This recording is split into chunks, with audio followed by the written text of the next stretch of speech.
अनंत कोटी ब्रह्मांड नायक राजाधिराज योगीराज परब्रह्म श्री स्वामी समर्थ महाराज सद्गुरु मोरे दादा लक्षावधी सेवेकऱ्यांचे श्रद्धास्थान व गुरुपीठाचे पीठाधीश परमपूज्य गुरुमाऊली यांच्या चरणी त्रिवार वंदन करतो.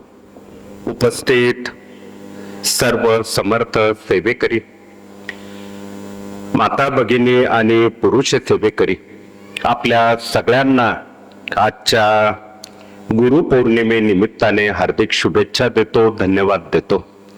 सज्जनो, आज आषाढी पौर्णिमा आहे. ज्या पौर्णिमेला आपण गुरुपौर्णिमा, व्यासपूजन, व्यासांची जयंती अशा विविध अंगांनी बघतो.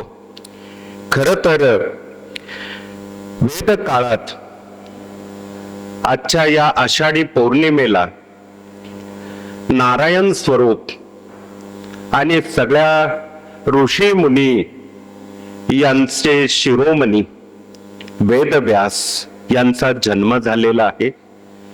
आणि म्हणूनच आजच्या या शुभ पर्वावरती आपण सतपुरुषाला, महान विभूतीला आपण आपले गुरु मानत असतो. आज गुरु आणि शिष्य, गुरु आणि सेवक सेवेकरी यांच्यामधलं नातं दृढ करणारा दिन खर तर गुरुपौर्णिमा असते. आजच्या पौर्णिमेला आपण हाती घेतलेलं काम,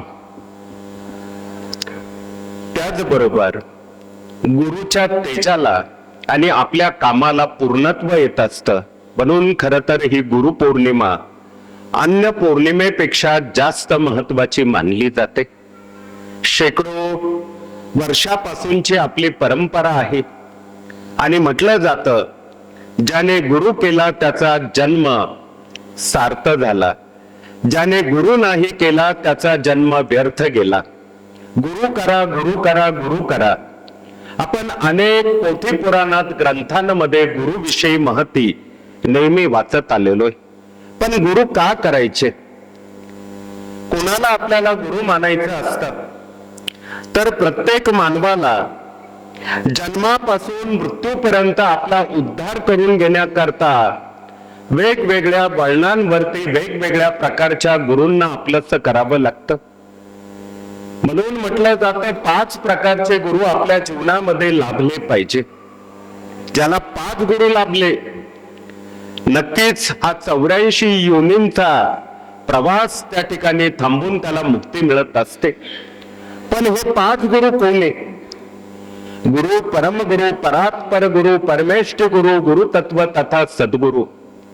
म्हणजेच सगळ्यात प्रथम पहिले आपले गुरु असतात ते जन्माला घालणारे आपले आई वडील, जे या सृष्टीचं दर्शन आपल्याला घडवतात. 9 महिने ती माता आपल्या बालकाला पोटामध्ये सांभाळून वाढवून प्रसव वेदना सहन करून जन्माला घालते ती माता. आणि तळहाताप्रमाणे किंवा त्यावरच्या फोडाप्रमाणे जपणारा आपला पिता, आपले आई वडील, हे आपले पहिले गुरु असतात. जे गुरु या सृष्टीचं दर्शन तर घडवतात, पण मात्र त्याच्या पलीकडे आपल्याला ते चालायला, बोलायला, वागायला आणि आपल्या समाज बांधव, नातलग सगळ्यांची ओळख करून देण्याकरता ते मार्गदर्शक ठरत असतात. त्यामुळे आपल्या धर्म संस्कृतीमध्ये मातृदेव भव, पितृदेव भव ही संकल्पना शेकडो हजारो वर्षांपासून दूर झालेली आहे. आणि हे माता पिता देवांपेक्षा सुद्धा श्रेष्ठ असतात. म्हणून हे आपले पहिले गुरु असतात. दुसरे गुरु शाळेमध्ये शिक्षण देणारे शिक्षक, हे आपले दुसरे गुरु असतात. आईचा, बाबांचा, असं करत करत आपण बालवाडी, नर्सरी असेल, पहिली, दुसरी, तिसरी, चौथी असेल, हे सगळं शिक्षण घेतो. ते शिकवणारे शिक्षक दुसरे गुरु. पुढे असतं माध्यमिक, उच्च माध्यमिक शिक्षण देणारे प्रोफेसर, लेक्चरर, हे आपले तिसरे गुरु असतात. पुढे लागतात चौथे गुरु. शिक्षण झालं, योग्य वयामध्ये त्या मुला मुलीला त्याच्या पायावर, तिच्या पायावर उभं करणारे. योगक्षेम कसा चालवायचा, संसार कसा करायचा, 2 रुपये कष्टाने कसे कमवायचे, याविषयी जे आपल्याला मार्गदर्शक लाभतात हे आपले चौथे गुरु असतात. आणि पुढे 5वे गुरु, ज्यांना आध्यात्मिक गुरु म्हटलं जातं. आपण सतपुरुषाला आपले सद्गुरु तथा आध्यात्मिक गुरु करायचं असतं. का करावं? संत रामदासांनी म्हटलेलं आहे, जनी सर्व सुखी असा कोण आहे, विचारे मना तूच शोधून पाहे.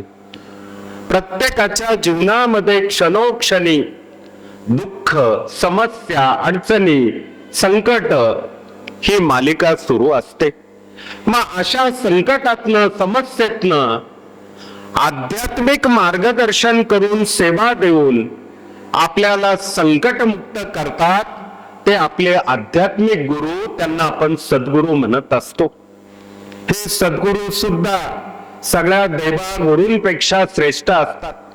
म्हणून आजच्या दिनी आपण थेट स्वामी महाराजांच्या चरणी पळीभर पाणी अर्पण करून, त्यांचा अभिषेक करून, त्यांना विनंती करून आजची गुरुपौर्णिमा साजरी करणार आहोत. ज्या ज्या सेवेकरांचा अभिषेक बाकी असेल, पलीकडच्या सभा मंडपामध्ये स्वामींची मूर्ती ठेवलेली आहे. त्या मूर्तीवर ज्यांना शक्य आहे श्रीसुक्त, पुरुष सुक्त, ज्यांना शक्य नाही पळीभर पाणी पायावर वाहणं आणि महाराजांना विनंती करणं, स्वामी या गुरुपौर्णिमेपासून पुढच्या गुरुपौर्णिमेपर्यंत तुम्ही आमचा योगक्षेम चालवा, आमचं आणि आमच्या कुटुंबाचं रक्षण करा, आमचे गुरु म्हणून गुरुपद तुम्ही स्वीकारा, एक सेवेकरी म्हणून आमच्या हातून तुमची सेवा घडू द्या, असा संकल्प आपल्याला आजच्या या गुरुपौर्णिमेला स्वामींच्या चरणी करायचा असतो. हा संकल्प झाला की पळीभर ते तीर्थ उजव्या हातामध्ये घेऊन प्राशन करणं आणि प्राशन करताना एक मंत्र म्हणायचा असतो. अकाल मृत्यू हरणम सर्व व्याधी विनाशनम स्वामी पादोदकम तीर्थे जठरे धारम्याहम शिरसा धारम्याहम. याचा अर्थ असा आहे की स्वामी, आम्ही तुमच्या चरणांचं तीर्थ जठरामध्ये धारण करत आहोत, म्हणून तुम्ही आम्हाला अकाल मृत्यू पासून वाचवा. अकाल मृत्यू म्हणजे काय? मृत्यू तर प्रत्येकाला येणार आहे. या पृथ्वी तलावर मृत्यू भूमीमध्ये देव आले, देवांना सुद्धा काळाने मृत्यूने सोडलं नाही. पण मात्र प्रत्येक गोष्टीचं आयुष्यमान ठरलेलं असतं. प्रत्येकाला काहीतरी मर्यादा, वयाच्या मर्यादा या काळाने घालून दिलेल्या आहे. पण या मर्यादेच्या आत जेव्हा मृत्यू येतो, कुणाला अपघाती मृत्यू आहे, कुणाची हत्या झाली, कुणी आत्महत्या केली, आकस्मिक मृत्यू येणं त्याला अकाल मृत्यू म्हणतात. आणि अशा मृत्यूतनं आमचं रक्षण करा. सर्व व्याधी विनाशनम. बऱ्याच जणांना असं वाटतं की व्याधी म्हटल्यानंतर फक्त शारीरिक व्याधी, कुणाला ऍसिडिटी, कुणाला पित्त, कुणाला वात, कुणाला कफ, कुणाला ब्लड प्रेशर, कुणाला शुगर, कुणाला ताप, तर कुणाला कॅन्सर. पण सज्जनो, या शारीरिक व्याधींच्याही पलीकडे अनेक प्रकारचे रोग आहेत. अशा निरनिराळ्या रोगातनं मुक्त करणं सर्व व्याधी विनाशनम. ते रोगाचे खूप प्रकार आहे. आज या कलियुगामध्ये मानवाला मनशांती नाही, हा सगळ्यात मोठा माणसाचा रोग आहे. औषध घेऊन झोप येत नाही, हा तर त्याच्याही पलीकडचा विशाल आजार आहे. म्हणून मन नकारात्मक होणं, कुठलंही काम करताना आधी होईल का, असंच का, तसंच का, शक्य आहे का, ही जी निगेटिव्हिटी मनामध्ये येते ती सुद्धा मनाला लागलेली खूप मोठी एक व्याधी आहे. कायम दुसऱ्याविषयी संशय घेणं, दुसऱ्याला टीका टिप्पणी देवेश रूपातनं बघणं, ही सुद्धा एक व्याधी आहे. आणि म्हणून सज्जनो, आजार रोग खूप प्रकारचे आहेत.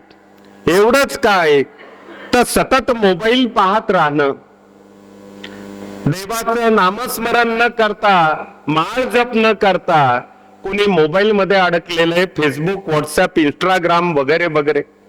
मग याला काय म्हणायचं? मोबाईल रूपी लागलेली ही व्याधी आहे. महाराज, अशा निरनिराळ्या व्याधीतनं तुम्ही आमचं व्याधीतनं मुक्त करण्याचं आशीर्वाद रूपी आम्हाला एक कवच बहाल करा, आशीर्वाद द्या. म्हणून सज्जनो, आजच्या शुभ दिनी आपल्याला स्वामींना थेट गुरु मानून त्यांची सेवा करण्याला प्रारंभ करण्याची संधी पौर्णिमेच्या निमित्ताने मिळत असते. पण हे सगळं गुरु पौर्णिमा सगळं होत असताना आज आपल्याला गुरु माऊली सांगताय, गाव तेथे केंद्र, घर तेथे सेवेकरी. आपण आपल्या प्रापंचिक आयुष्यातला नोकरी, व्यवसाय, संसार सांभाळून थोडासा वेळ मानवाच्या भल्या करता देणं, ही खरी आज आपल्या गुरूंना तुमच्याकडनं देणगी, दक्षिणा, दान हे अपेक्षित आहे. ज्याला वेळेचं दान म्हटलं जातं, ज्याला समय दान म्हटलं जातं. आपण आपली माळ जपतो स्वतःच्या भल्या करता. आपण स्वामींचं चरित्र, कोणी गुरुचरित्र, अनेक पोथी पुराण आपल्या कार्यातनं प्रकाशित केले जातात, त्याचं पठण करतो. पण मात्र जो व्यक्ती खातो पितो, वाईट वागतो, अशा व्यक्तीला माणूस म्हणून सुधरवण्याकरता आपण काय काम करतो? व्यसन मुक्ती करता काय करतो? त्याचं घर तंटामुक्त व्हावं म्हणून आपण काय करतो?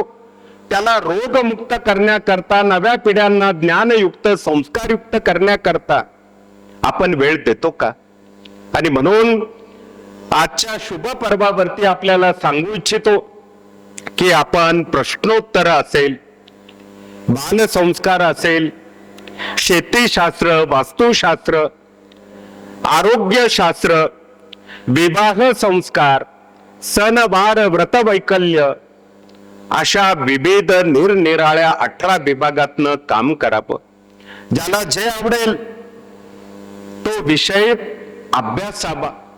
नुसता अभ्यासून चालणार नाही, तर जो अभ्यास आपण केला तो विनामूल्य इतरांपर्यंत पोहोचवावा. खर तर हा एक चांगला संकल्प, कर्मण्यवाधिकारस्तु मा फलेषु कदाचन, त्या कृष्ण उक्तीप्रमाणे आपल्याला आजच्या गुरु पौर्णिमेला घेणं क्रमप्राप्त आहे. आणि म्हणून हे सगळं करता करता आज जर आपण बघितलं, देशातून विदेशामध्ये हजारो स्वामींची केंद्र उभी राहिली. दत्तधामा म्हणाल तर गुरुपीठानंतर पिठापूर, कुरोपूर, नृसिंहवाडी, गाणगापूर ही सुद्धा दत्तधामा उभी राहिली. आणि त्या ठिकाणी सुद्धा आजची गुरु पौर्णिमा अत्यंत भक्तिमय वातावरणामध्ये साजरी होते. त्या ठिकाणी कोणी श्री गुरुचरित्र पारायणाला जाते, त्या ठिकाणी कोणी श्रमदान करते, त्या ठिकाणी कोणी अन्नदान करते, त्या ठिकाणी कोणी महाप्रसादाचा आस्वाद घेते. अशा प्रकारची सेवा सुद्धा दत्तधामांमध्ये सुरू आहे. आणि म्हणून 18 विभागाचं ग्राम अभियान करता करता, दत्तधामाचं अन्नदान करता करता परत आपल्याला यायचं आहे सद्गुरू मोरेदादा चॅरिटेबल हॉस्पिटलकडे. सज्जनो, नाही म्हणता म्हणता आपण या हॉस्पिटलच्या 8व्या मजल्यापर्यंत येऊन पोहोचलो. आणि पुढील वर्षी श्रावणापासून कुंभमेळ्याला प्रारंभ या नाशिक आणि त्र्यंबक नगरीत होतोय. तत्पूर्वी आपल्याला हे सद्गुरू मोरेदादांच्या नावाचं आरोग्य धाम हे उभं करायचंय. आणि जे गोरगरीब रुग्ण येतील देशातून विदेशातून साधू संत भाविक येतील, त्यांना आपल्याला आरोग्याची ही सेवा त्या धामातनं कशी देता येईल हा प्रयत्न आपला चालू आहे. म्हणून खर तर हा प्रकल्प 1000 खाटांचा आहे आणि पहिली पायरी म्हणून आपण एक 550 खाट बेड आपल्याला त्या ठिकाणी आयोजित करता येतील, नियोजित करता येतील. अशा प्रकारे 3,15,000 स्क्वेअर फीटचं हे बांधकाम या 8 माळ्याच्या वास्तूच्या माध्यमातून होताना दिसतंय. आयपीडी असो, ओपीडी असो, आयटी असो, कॅज्युअल्टी असो, त्याचबरोबर आयसीयू असो, मल्टी स्पेशालिटी, अगदी मानवाच्या केसापासून तर मानवाच्या पायापर्यंत जेवढे आजार असतील, जेवढ्या अवयवांना लागलेली कीड असेल, रोग असतील, त्याचं निर्मूलन करण्याचं काम या आरोग्य धामाच्या माध्यमातून भविष्यामध्ये होणार आहे. पण आज तरी आपण थांबलेलो नाही. तुम्हाला सगळ्यांना सांगू इच्छितो, त्र्यंबकेश्वर हा डोंगराळ भाग आहे, आदिवासी पट्टा आहे. इथे फार गरीब आणि दुर्लक्षित लोक राहतात. ज्या लोकांना पोटाला अन्न मिळत नाही, शुद्ध पाणी मिळत नाही, आरोग्याच्या सुविधा तर फार दूर आहे. आणि म्हणूनच गुरुमाऊलींचा संकल्प का अशा दुर्लक्षित आजारी लोकांकरता आपल्याला विनामूल्य काय सेवा आरोग्याच्या दृष्टीने देता येईल, तो प्रयत्न या हॉस्पिटलच्या माध्यमातून होतोय. ॲम्ब्युलन्सच्या माध्यमातून आज जवळपास 28 गावं या त्र्यंबकेश्वर तालुक्यातली दत्तक घेतलेली. त्या गावामध्ये ॲम्ब्युलन्स असेल, डॉक्टर असेल, परिचारिका असेल, वॉर्ड बॉय, सेवक असतील, आरोग्य दूत हे जातात. विनामूल्य रुग्णाची तपासणी करतात, विनामूल्य त्या रोग्याला विनामूल्य औषधी देतात. पण एवढ्या पुरतं हे मर्यादित न राहतात. कधी कधी आजारी पडलेली व्यक्ती सांगते की डॉक्टर, तुम्ही सांगतात का जेवण केल्यानंतर औषध घ्या, पण आमच्या पोटात अन्न नाही, त्याचं काय? म्हणून आपल्या प्रसादालयातनं त्या ॲम्ब्युलन्स मध्ये नुसती औषधी नव्हे तर अशा गोर गरीब रुग्णांना, भुकेलेल्या व्यक्तीला अन्नाचा डबा सुद्धा प्रसाद म्हणून पोचवला जातो. आधी प्रसाद घ्या, आधी तुम्ही जेवण करा, मग नंतर तपासणी आणि मग त्यांना औषधी विनामूल्य दिली जाते. सज्जनो, असे विविध उपक्रम, 80% समाजसेवा, 20% अध्यात्म या अनुषंगाने या हॉस्पिटलच्या माध्यमातून सुरू झालेले. भविष्यामध्ये आपल्याला खूप काम करायचे. प्रत्येक केंद्राला आज आपण आध्यात्मिक केंद्र म्हणतो, बालसंस्काराचं केंद्र म्हणतो. उद्या भविष्यात आपल्याला त्या केंद्राला आरोग्य केंद्र सुद्धा बनवण्याची तयारी आपल्याला ठेवणं क्रमप्राप्त आहे. जेणेकरून इथून नांदेड असेल का कोल्हापूर असेल का नागपूर असेल का अजून कुठला भाग असेल, त्या महाराष्ट्राच्या 4ही टोकाच्या जिल्ह्यांमध्ये असणाऱ्या रुग्णाशी इथले डॉक्टर बोलतील, जागेवर त्यांना प्रिस्क्राइब करून दवा देतील. फारच वाटलं रुग्णाला ऑपरेशनची गरज आहे तर ॲम्ब्युलन्सच्या माध्यमातून त्या रुग्णाला तिथून आणून या हॉस्पिटलला बरं करून सुखरूप त्याच्या घरी पोहोचवलं जाईल. म्हणून सज्जनो, असे निरनिराळे आपल्याला सामाजिक उपक्रम भविष्यामध्ये करणं क्रमप्राप्त आहे. असोत, कितीही याविषयी बोलत राहिलं तर हा विषय वेळेअभावी पूर्ण करणं शक्य नाही. परंतु आपल्या सगळ्यांना सांगू इच्छितो की आज गुरुच्या तेजाला पूर्णत्व येत असतं. आपण जो काही संकल्प सोडलेले आहे त्या कामाला सुद्धा पूर्णत्व गुरुच्या आशीर्वादातनं निर्माण होत असतं. म्हणून आपण स्वामींच्या मूर्तीवर अभिषेक करून, संकल्प करून तीर्थ प्राशन करा. आणि गुरुपौर्णिमेचा संकल्प सोडताना गुरुपदी महाराजांना तर माना, एक सेवेकरी म्हणून त्यांची सेवा कराच. पण सेवा करताना जास्तीत जास्त वेळ आपण ग्राम अभियानाकरता द्या, एवढंच आपल्या सगळ्यांना सांगतो आणि वाणीला विराम देतो. तत्पूर्वी आमचे पाठक नाना पालखीविषयी आपल्याला मार्गदर्शन करतील, त्याप्रमाणे आपण सगळ्यांनी पालखीमध्ये सहभागी व्हावं. जय हिंद, जय महाराष्ट्र, श्री स्वामी समर्थ.